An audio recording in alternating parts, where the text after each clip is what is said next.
البنت اللي تاكل كبسة حبيبتي ايش في؟ ايش خليتي للرجال؟ من شوي منتشر فيديو لفتاة سعودية، أتوقع سعودية يعني، تنتقد وبشراسة جدا أي بنت تاكل كبسة أو بشبوس، وتقول إن هذه أكلات فقط مختصة حق ريايل، وصارت تتكلم بوقاحة ونوع من التعالي على الناس. حقيقي ما اقدر اتقبل اي وحدة بمحيطي تاكل كبسة، مستحيل. عارفين إن هذه النوعية من البشر تحاول تطلع فيو أو عدد لايكات على أساس تنشهر، بس شوفي أنا بعطيك نصيحة.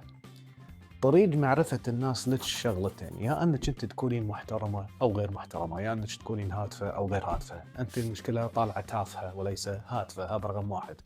رقم اثنين، لما أنت تطنزين أو تضحكين على موضوع الكبسة وياي ويا مامي هذه ما هي حق بس حق ريايم وحق حريم، أنت قاعد تضربين إرث وتاريخ يعني موجود في بلدك، بس انت يعني كوكو متعودة على الكرواسون الظاهر والخرابيط اللي انت مألفتها. المشكلة مو فيك، المشكلة بالفلر اللي حاطتها ببراطمك وضرب لمخك ومو عارفة شنو صرتي تفرقين او تاكلين او حتى تعرفين شنو تسوين محتوى.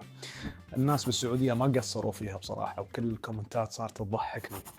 لكن انا كان في شغلة واحدة كان ودي اقولها، في ناس قالوها بس حبيت اني اقولها. انا اقول لك خليك فيجن ولا تاكلين كبسه لان لحم وما لحم. انا اقول لك شنو تاكلين.